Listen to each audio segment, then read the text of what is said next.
Welcome to the Family Learning Team. Get ready for reading and rhyming. What we will cover today is supporting your child with rhyme, a reading of Julia Donaldson's The Snail and the Whale, and a story wheel activity. Rhyming is important in emerging literacy and reading. Generating rhyme is tricky and takes practice. Helping your child become familiar with nursery rhymes and rhyming reading books is very important. Sometimes children will read a book over and over again. It's really good for them to have a good understanding of the books. Being able to generate rhyme will help your child to understand word families. If they know the word hat, they can sound out other rhyming words such as cat, sat, pat, and so on. Once young children have learned to blend their sounds, their phonemes, they will become confident in rhyming, which can help them with spelling and reading new words. Humpty Dumpty sat on a wall. Humpty Dumpty had a great fall. All the king's horses and all the king's men couldn't put Humpty together again. Incy Wincy Spider climbed up the water spout. Down came the rain and washed the spider out. Out came the sunshine and dried up all the rain. So Incy Wincy Spider climbed up the spout again. Row, row, row your boat gently down the stream. Merrily, merrily, merrily, merrily, life is but a dream. Row, row, row your boat gently down the stream. If you see a crocodile, don't forget to scream. Ah! Row, row, row your boat gently in the lake. If you see a tiger, don't forget to shake. Row, row, row your boat gently through the shore. If you see a lion, don't forget to roar. Roar. Can you think of any other verses?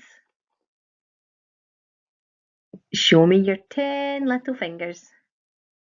1, 2, 3, 4, 5. Once I caught a fish alive. 6, 7, 8, 9, 10. Then I let it go again. Why did you let it go? Because it bit my fingers so. Which finger did it bite? This little finger on the right. 10, 9, 8, 7, 6. Once I caught an octopus. 5, 4, 3, 2, 1. Then I let it go again. Why did you let it go? Because it bit my finger so. Which finger did it bite? This little finger on the right.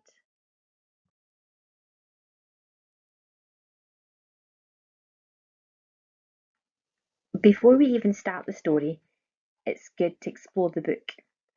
Looking at the picture tells us a little bit about what the story could be about. Have a look. What do you think the story may be about?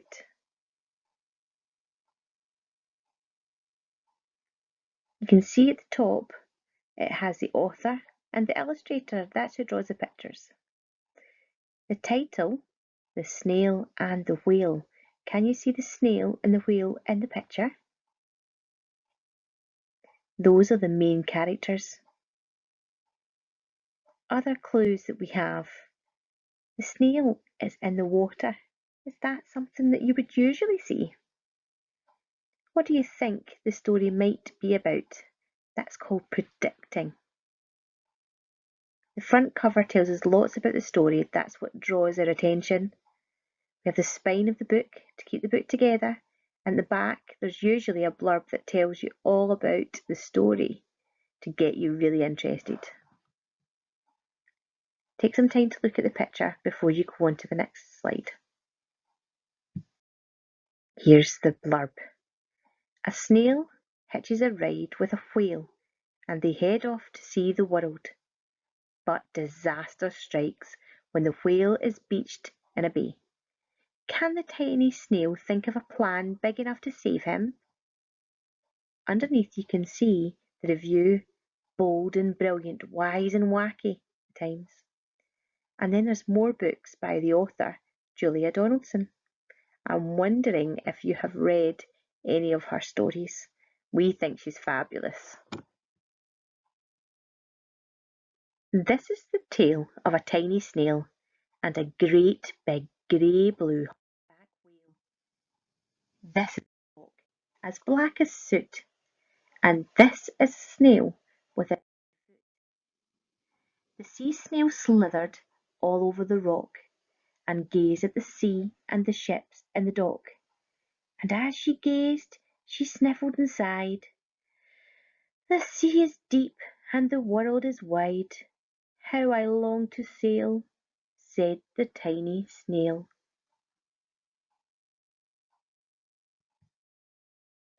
These are the other snails in the flock, who all stuck tight to the smooth black rock, and said to the snail with the itchy foot, Be quiet, don't wriggle, sit still, stay put. But the tiny sea snail sighed and sniffed, then cried, I've got it, I'll hitch a lift. This is the trail of the tiny snail, a silvery trail that looped and curled and said, Lift wanted around the world.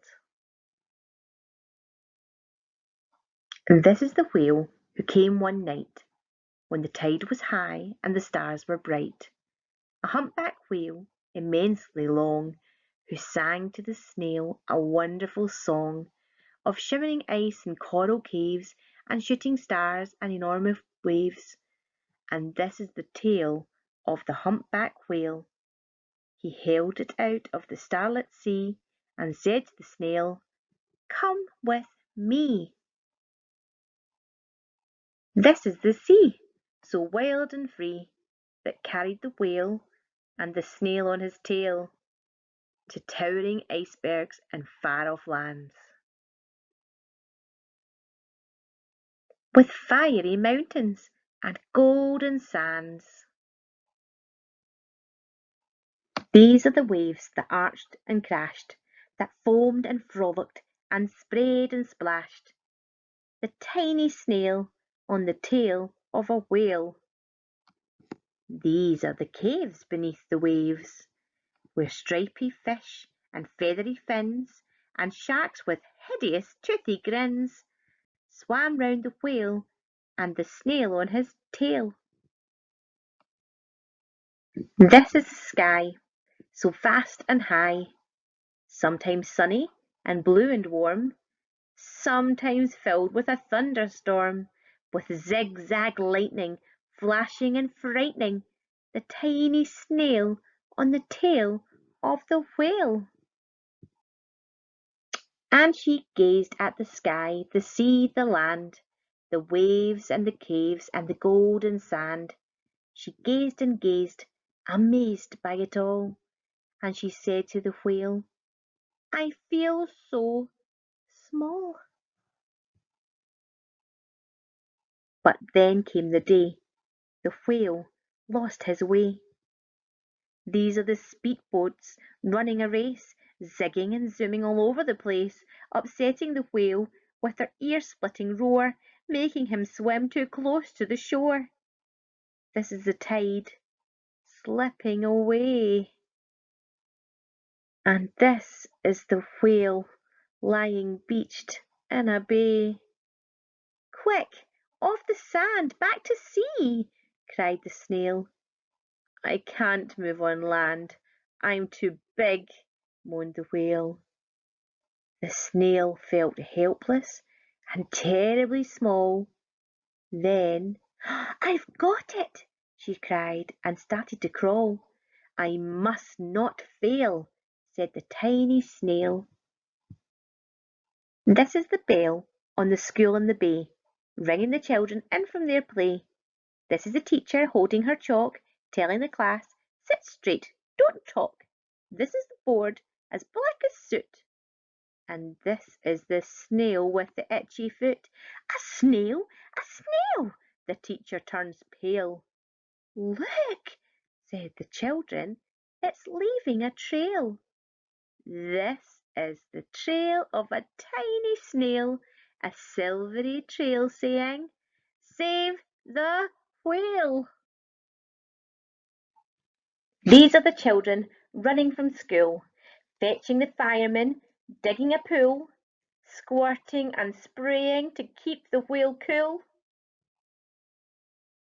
And these are the villagers shouting, "Hooray!" as the whale and the snail travel safely away. Back to the dog and the flock on the rock, who said, "How time's flown, and haven't you grown?" And the whale and the snail told their wonderful tale of shimmering ice and coral caves, and shooting stars and enormous waves, and how the snail, so small and frail, with her looping, curling, silvery trail, saved the life of the humpback whale. Then the humpback whale held out his tail, and on crawled the snail after snail after snail. And they sang to the sea as they all set sail on the tail of the grey-blue humpback whale. That was such a lovely story. Now try and think about the beginning, the middle, and the end. Look at the pictures for clues to remind you what happened in the story. And now it's time for a rhyming activity. You will need an adult to read out these words for you. We're going to see what word rhymes with snail. Snail me, snail bright, snail white, snail lift, snail whale, snail dock. Ah, you got it. It was snail and whale. Now you have a try. We hope you enjoyed our story. We love Julia Donaldson's The Snail and the Whale. Did you manage to find some rhyming words? If you did, well done.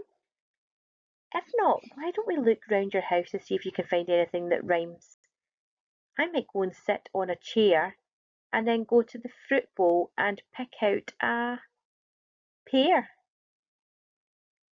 We have an activity called the sensory story wheel. If you've got a recycling box, you can find things in there to use. You'll need a paper plate, or you can cut out a circle from paper, a split pin or a pencil instead, paper, scissors, glue, and you're going to make your story wheel on the snail and the whale. Once you've made your story wheel, why don't you show it to someone and tell them the story of the snail and the whale and what you liked about it? Books are very, very interesting and really exciting, and there's so much you can do after reading a story. Go back through your book, look at the pages, listen to an adult. Can you hear some rhyming words? Can you think of another story about the snail and the whale and where their next adventure might be? Looking at the story, talking about the characters, who's your favourite? Who didn't you like and why not? You can draw pictures of your own characters. You can make a song. You can do lots of things to bring your story to life.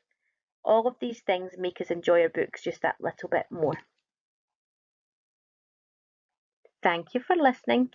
If you want to get in touch with the Family Learning team, please go onto our website www.nacfamilylearning.weebly.com, or you can email Family Learning team at north-ayrshire.gov.uk.